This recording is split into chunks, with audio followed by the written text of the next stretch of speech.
this is an iHeart podcast. Guaranteed human. With no fees or minimums on checking accounts, it's no wonder that Capital One Bank Guy is so passionate about banking with Capital One. If he were here, he wouldn't just tell you about no fees or minimums. He'd also tell you about how Capital One cafes are open 7 days a week to assist with your banking needs. Yep, even on weekends. It's pretty much all he talks about, in a good way. What's in your wallet? Terms apply. See CapitalOne.com/bankguy. Capital One N.A., member FDIC. Hey folks, owning a home means one thing. Something's gonna break. AC, plumbing, fridge, and it's never convenient or cheap. That's where American Home Shield comes in. An AHS Home warranty can help protect your wallet from pricey breakdowns on even your oldest appliances and systems. And if they can't repair the covered item, they'll replace it. So check out American Home Shield and get 20% off any plan at ahs.com/SYSK and see promo details. See ahs.com/contracts for coverage details, including service fees, limitations, and exclusions. American Home Shield. Don't worry. Be warranty. Hey everyone, this is Chuck and welcome to Stuff You Should Know Saturday Selects. I'm picking this one this week from July 19th, 2012. Did a cow start the Great Chicago Fire?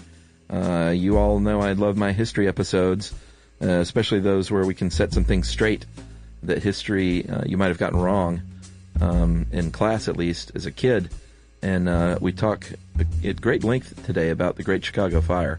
One of the great tragedies in American history. Give it a listen, and I hope you enjoy it, and I hope you have a great weekend.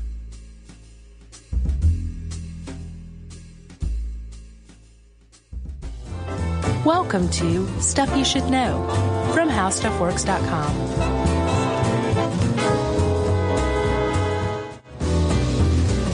Hey, and welcome to the podcast. I'm Josh Clark. There's Charles W.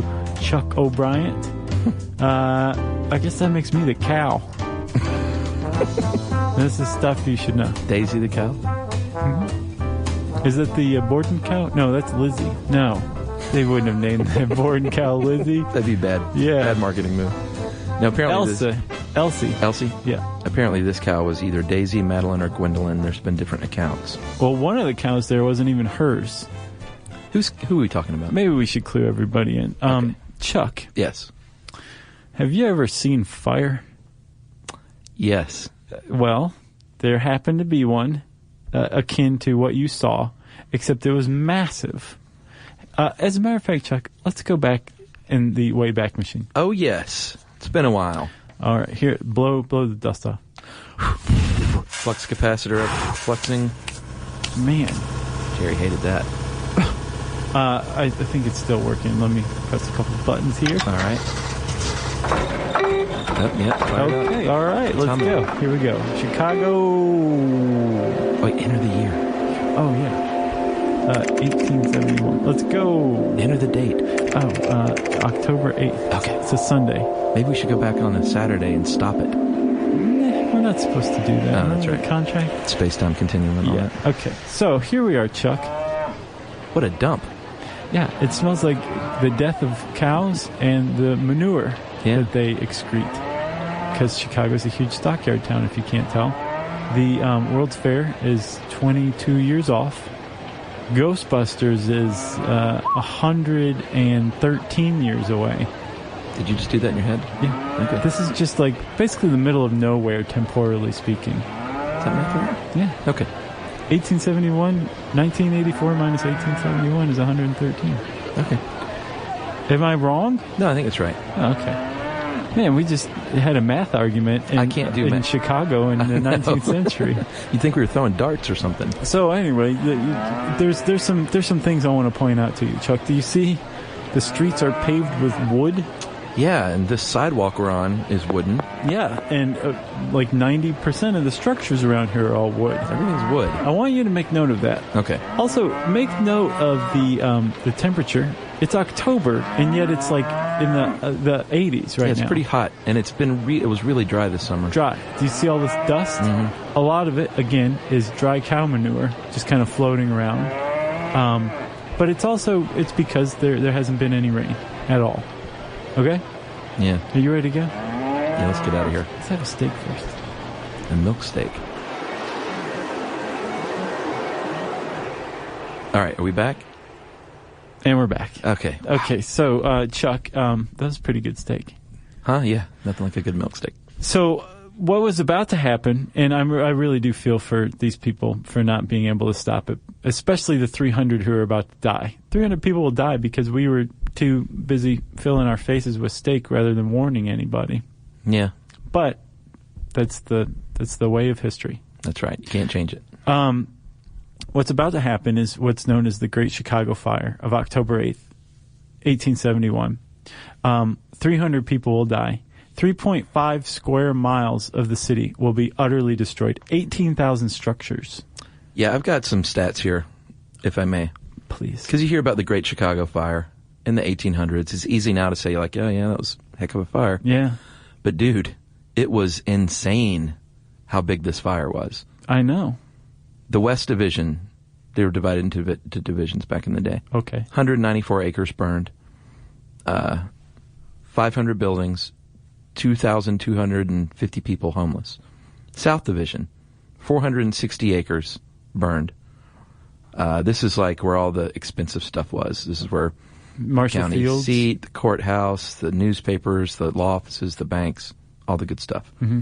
3,650 buildings, 28 hotels, 21,000 people homeless. When you say buildings, you're saying utterly destroyed, burned to the ground. Burned to the ground. North Division, most devastating, 1,470 acres burned out of the 2,500 acres in that division. So almost the whole division burned. Yeah. 13,000 buildings burned. I'm sorry. Yeah, 13,000 buildings burned, 74,000 homeless. In total, because Molly, she did a good job, but she really didn't hammer home how severe this was. In total, 2,124 acres burned. Wow. 17,450 buildings burned to the ground, and almost 100,000 people, which is a third of the city, were homeless. Yeah. And if you go and type in Google Earth, Great Chicago Fire, and hit images, it has a picture of modern-day Chicago, and it has in red what was the fire, and it's like, it looks like 75% of the city. Wow, that's really neat. Yeah, it's really, really scary. And neat. And neat. So the whole thing came to damages, surprisingly, for that much of Chicago. I guess there wasn't a lot of valuable stuff there. Just $192 million worth of damage. Yeah. It's which $3.5 billion now. Oh, so that's in that era's? Yeah. Okay. Yeah, that's okay. That makes a lot more sense. Yeah. So it was a huge fire. It was an enormous fire. And again, like 300 people lost their lives. Yeah, it was. I think it's number 3 all time in the U.S. behind World Trade Center and Chicago or San Francisco. San Francisco. I'll bet. And the crazy thing about this fire is just about everybody points to the same location as the source. Today, back then, yeah, it was in a barn at 137 DeKoven Street. And that barn did happen to belong to a woman named Mrs. O'Leary, Catherine Kate O'Leary. And Mr. O'Leary. Yeah, Mr. and Mrs. O'Leary and their children lived at 137 DeKoven Street. They had a house. They rented another house to another family that was right in front of them. And then behind them was the barn. And in the barn they had 3 cows? 3 cows, yeah. No, 5 cows total, I think. Okay. 5 cows, I believe a calf and a horse. And then also, in this barn, wooden barn, 2 tons of hay and 2 tons of coal. And apparently like hundreds of pounds of wood shavings, which they kept to use as kindling. And their pyromaniac nephew in a straitjacket. It was just pretty much a big accident waiting to happen. Yeah, and you mentioned that they owned another house, but they were poor. They weren't like some rich family that owned these houses. Like, they were a poor family. Right. Mr. O'Leary, he was a laborer. I couldn't find what kind. They were definitely working class. Yeah. And Mrs. O'Leary sold her milk in the neighborhood, but they were on welfare, as I understand it. Yeah, and ridiculously, the Chicago Tribune claimed early on that one of her motives was that she was booted off of welfare when the city found out that she was selling her milk, and she was like, "I'll get you. I'll burn the city down." Right, and which is ridiculous. Starting with all my stuff. This is the Chicago Tribune, still around today. Yeah. The Tribune, immediately they pointed to the O'Learys as the source of the fire. It was either Mrs. O'Leary Or another Tribune reporter made up the idea that it was possibly her cow. A guy named Michael Ahern later confessed to just making up the cow story. And so Mrs. O'Leary's cow kicking over a lantern and setting the barn on fire that started the Great Chicago Fire, it gained a lot of traction before Ahern ever admitted to making it up, I think many years later. Yeah, apparently he was quite the drunkard. A newspaper reporter in 19th century Chicago was a drunkard? Hard to believe. Huh. So, you're right. Over the years, through song and legend and story, Mrs. O'Leary's cow was always blamed. And if you ask people on the street, Jay Leno style, I bet 8 out of 10 people would say, if they have heard of the Great Chicago Fire, that it was started by a cow of some sort. And then Jay Leno's NBC lawyers would serve you with cease and desist papers. Yeah, and Jay Leno would go, one of the other reasons that this cow has persisted for so long, this cow legend, is not just because it's like it makes a great story, like a cow set Chicago on fire. Yeah. But also because they never really figured out who the source was. Mrs. O'Leary just kind of went down in history as the villainous, whether it was accidental or on purpose, or at the very least the causer of the Great Chicago Fire. It was her barn. Yeah. No matter which way you slice it. Right, exactly. And this was despite like an exhaustive inquiry. I mean, you were saying it's an enormous fire. Chicago burned. They did a really big investigation into this. There was 1,100 pages of testimony taken, all taken by shorthand.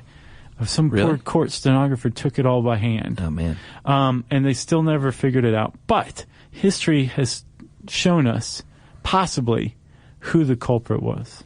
But let's talk about Mrs. O'Leary first and why she may or may not have been culpable. Okay. She testified that her neighbors, was it in the house that they were renting from her? Yeah, the McLaughlins in the house in front of hers. Okay. Yes. She said they threw a big party. They were all partying, and some of them went into my barn to get milk for milk steak. For oysters. Milk. Either oysters or a punch that required milk. You know? A milk punch. I looked it up. Milk punch is a thing. It's sugar and vanilla and bourbon and milk. Yeah. Which sounds... Well, there's a lot of different milk punches. It sounds disgusting. It's got the bourbon in it. Yeah, just drink the bourbon. Right. And milk with oysters sounds really disgusting, Yeah, too. I was really curious what that's like. But, I mean, think about Oysters Rockefeller. That's cheesy. I mean, what's cheese if not milk at its heart? Yeah, I don't like the Rockefeller, though. I just go raw. I like it both ways. Really? Oh, yeah. Do you like them fried? Yeah, I'll eat oysters pretty much anyway, as long as they're good. Yeah, all right. So anyway, Mrs. O'Leary contends that the partiers, the revelers, went into her barn seeking milk for some odd meal time or drink time. We're sitting there milking the cow. We're like, oh, I'm so wasted. Yeah, exactly. And then kicked over a lantern, right? Either kicked over a lantern or, was smoking out there. Something happened. They don't know. There was another suggestion as recently as 2004 that Biela's comet split into pieces that night, and chunks of it set fires in various points all over the Midwest on the same night. Which is not possible. Not possible. Scientists say that when a comet enters our atmosphere, it's not going to be, hot enough, a meteorite, to set a fire? Right. It's going to cool down too much to be able to set a fire by the time it makes contact with the ground. So how did this have traction in 2004, do you know? I couldn't find that. Fringe I would science? imagine a Bigfoot expert. Yeah. So those are a couple of the other theories. What about Mrs. O'Leary herself? Oh, well, they said that she was out there milking the cows at night, and she said, no, I was asleep. She was asleep with a sore foot. And the piece of evidence that probably exonerates her more than any other is that none of her stuff was insured. Well, yeah, exactly. Like I said earlier, why would she burn down, especially in retribution for being put off welfare, why would she burn her house down? Her livelihood. Her livelihood down. Possibly killing her family. Her cows, which is like tantamount to killing the goose that laid the golden egg. Yeah. The fact that it wasn't insured, it doesn't matter what kind of person she is. Right out the window. Nobody is going to do that on purpose. No. So at the very least, she didn't do it on purpose. Correct. But she also probably didn't do it on accident either. She probably really was in bed with a sore foot. No one saw her. There were no reports of any of her being around the barn. Right? And how did Mr. O'Leary escape all this? I don't know. I wonder if he was at work or something. I guess she was really strongly associated with the cow. I mean, you always only hear about her. Yeah. Mr. O'Leary's just like, I guess he enjoyed his anonymity. Well, she did too. He was just like, it's her. As you find later on. My cow. Right, exactly. He just didn't even say anything. Yeah. She's like, say something. What? I don't want to be in the papers.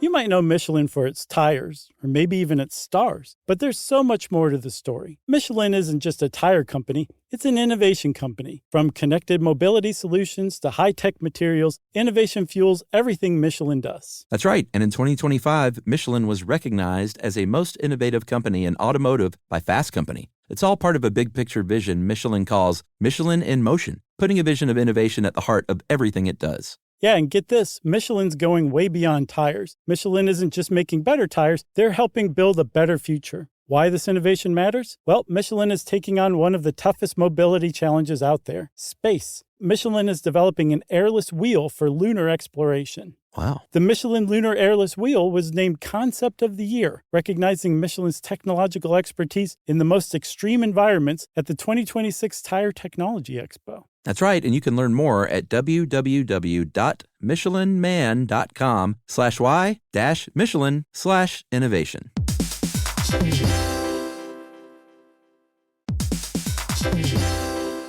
So you're considering getting a home security system, but you want something that fits your space. Well, with ADT Blue, it's easy to customize a system that's right for you and set it up yourself. Just pick the kit and monitoring system that makes sense for your home. Yeah, well, let's say you're worried about package theft right off your front porch. The ADT Plus app can walk you through setting up a new doorbell camera kit. Once it's installed, ADT Pros can help you keep tabs on it 24/7, or you can manage it yourself from the ADT Plus app. That's right, there are no long-term contracts, so you can change your monitoring plan whenever you want. The flexibility doesn't end there either. You can add to your system as you need with things like extra cameras or motion sensors. Some life decisions are hard, but thanks to ADT Blue, you can get DIY-trusted ADT home security in a snap. Head to ADT.com/BLU to build your system today. And to find out more about home protection, check out a new episode of Grown Up Stuff with security expert Joe Mazza out on June 9th.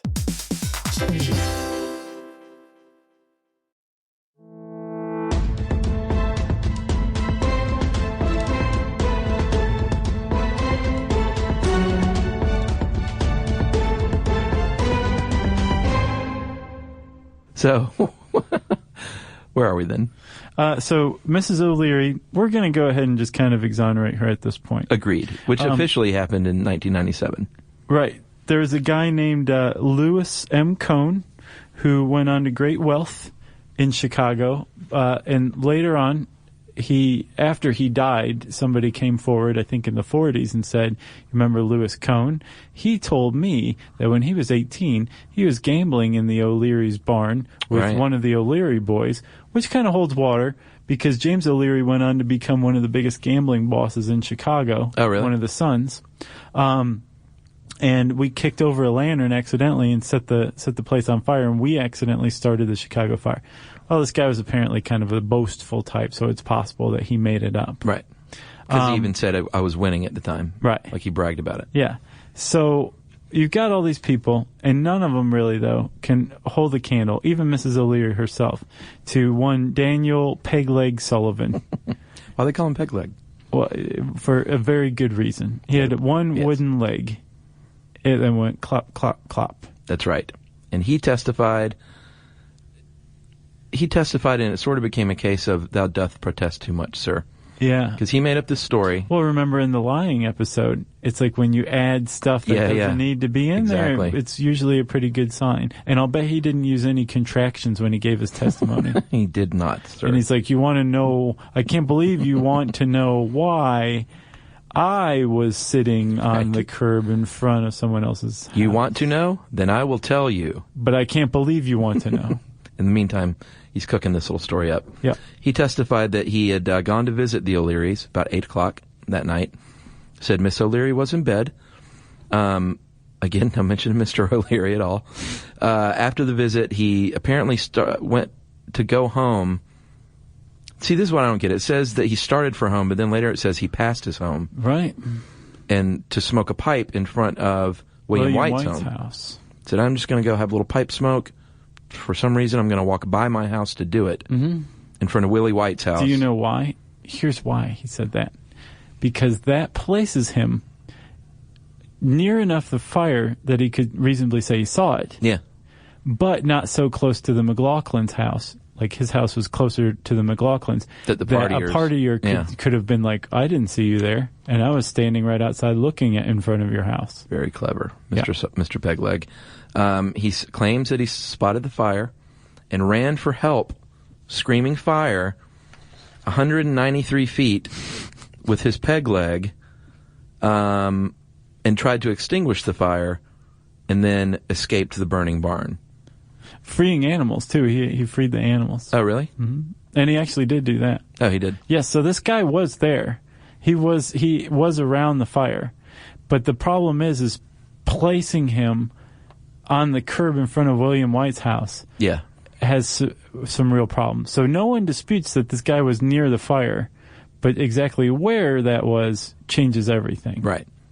So he was a peg-legged man, so he couldn't run fast. No, and certainly not close to 200 feet. No one heard anybody shouting fire alongside the house. Right.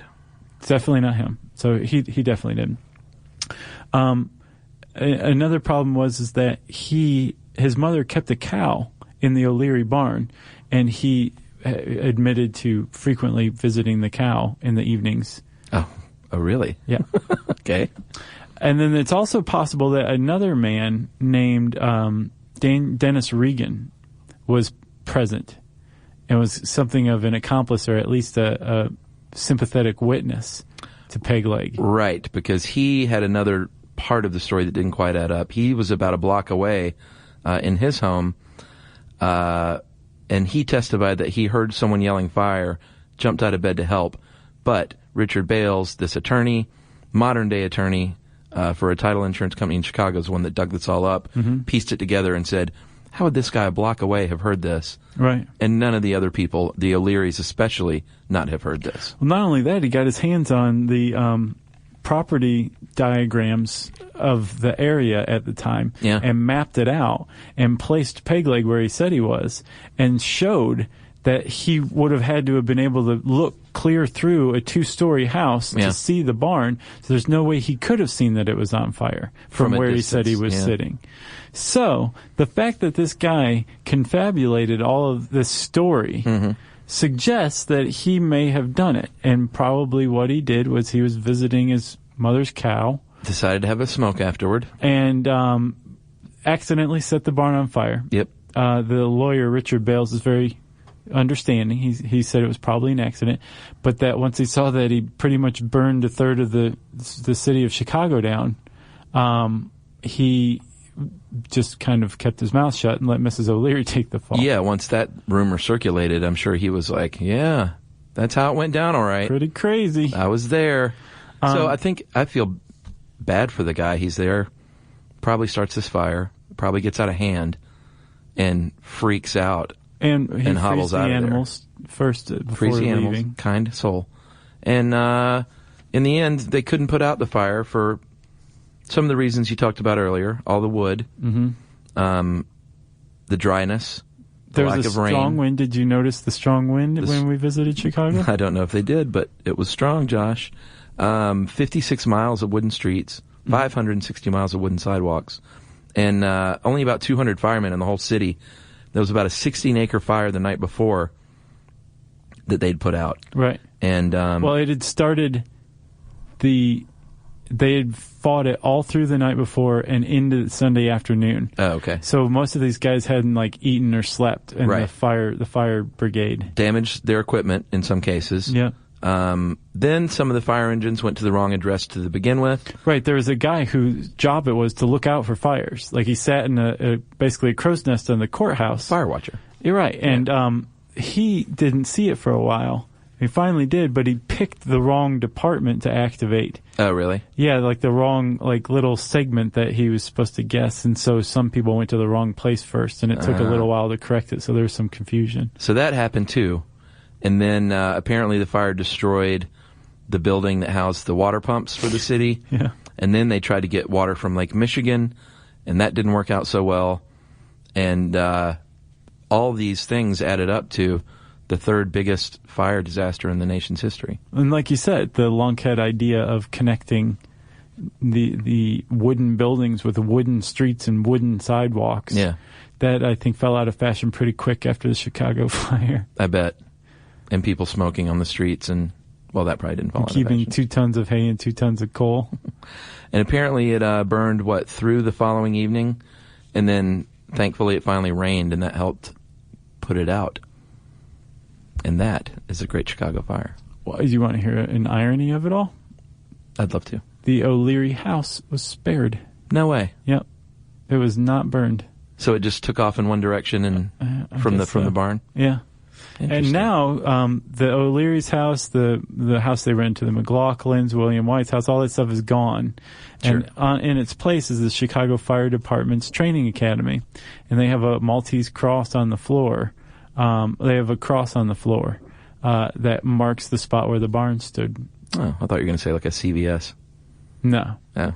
No, it's very appropriately. It's the fire department. Did they do that there on purpose? I believe so. Okay. That would have just been too much of a coincidence. Exactly. And then Mrs. O'Leary really did not like she didn't like the limelight, I get the impression anyway, but she really didn't like being, treated like this horrible person. Yeah. And she was not shy about taking a broom to people like reporters who came to her doorstep. And she also chased off a representative of P.T. Barnum's. Oh, really? When he sent somebody to go offer her a job traveling with his circus. As like the scapegoat? I guess, yeah. They would bring out a cow and her and... Oh, no, we forgot to mention she had a pretty healthy beard. So, what? It's like, man, she's in the wrong line of work. Yeah, it would have gone right up with the fire. Her house was spared, but her beard burned off. Yeah, that's good. So yeah, that's the Chicago fire. You said she was exonerated, right? Yeah, she was exonerated officially. Thanks to Richard Bale's work. Yeah, in 1997. And I had something else. Oh, I think it's just remarkable that... Did you have the number at 300 people died? Mm-hmm. I've seen varying accounts, but that's the max that I've heard. And it's just amazing that much of the city burned and 18,000 buildings burned down. Yeah. Like you hear about a fire today that hits like 3 buildings on a block in a city, and it's a huge deal. Yeah. I'm surprised only 300 people died. Yeah. It's pretty remarkable. I mean, that's a lot, but I'm surprised it wasn't, like 5,000 people. They always say God loves Chicago. Yeah, except when it comes to the Cubs. Yeah, that's true. If you want to learn more about Mrs. O'Leary, her cow, the Great Chicago Fire, fires in general, anything, you can type whatever you want into the search bar at howstuffworks.com. I said search bar, and that is time for listener mail. But first...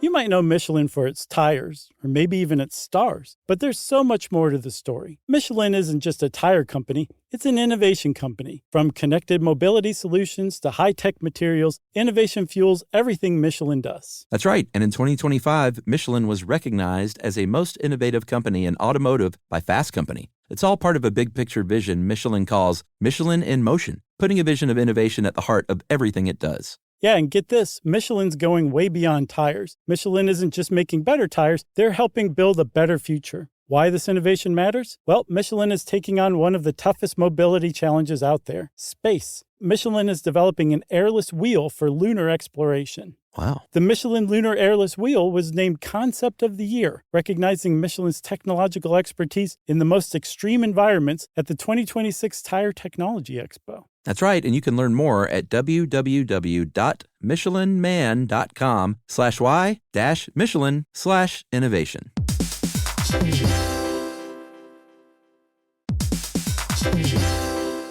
Hey everybody, here's a fact for you. In the United States, there is a break-in every 26 seconds, and that means that somewhere right now, an intruder is getting closer. And the problem with most security systems is that they only alert you after the break-in has started, and that's too late. Well, that's what makes SimpliSafe different. They use alerts. SimpliSafe's US-based live agents, they identify threats on your property and help deter them before they actually break in. So the intruder never gets into your house. The crime is stopped before it even starts. That's right. And another great thing about SimpliSafe is they have no long-term contracts. They give you peace of mind and great value with their monitoring deterrence plans because they just start at about $1 a day. Yeah, SimpliSafe sent us a setup years back, and I still use mine every day. Yeah, and apparently setup, you can do it by yourself in under 30 minutes, so it's a really good value and it doesn't take long. So if you want to experience the SimpliSafe peace of mind, you can take advantage of the SimpliSafe discount offered to Stuff You Should Know listeners. Right now, you can get 50% off your new system by visiting simplisafe.com/stuff. That's half off at simplisafe.com/stuff. There's no safe like SimpliSafe.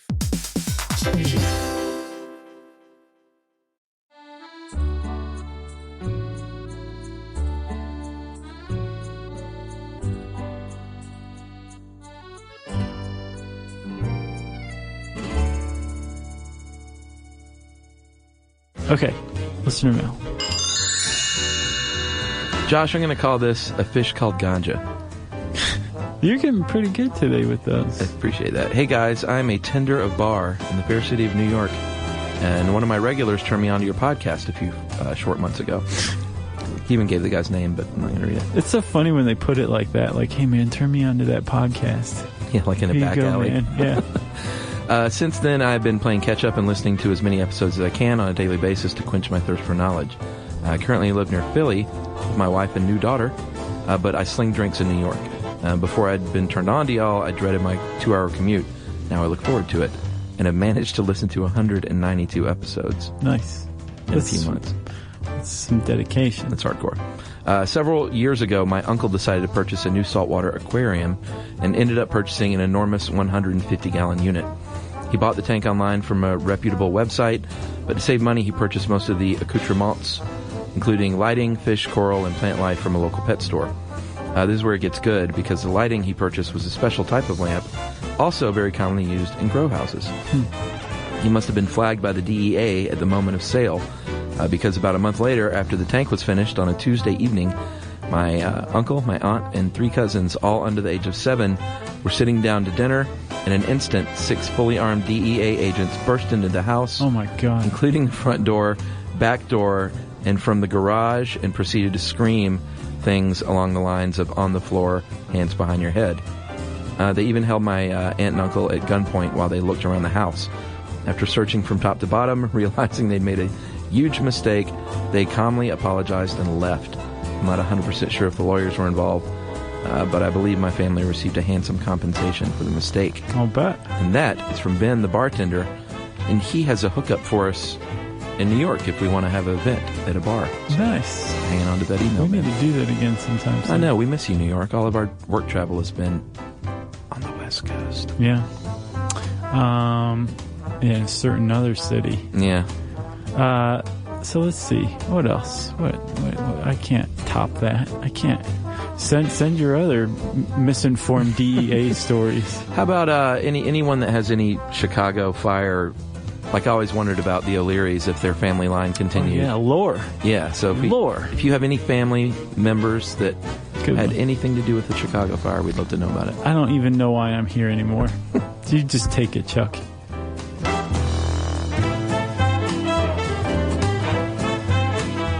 For more on this and thousands of other topics, visit howstuffworks.com.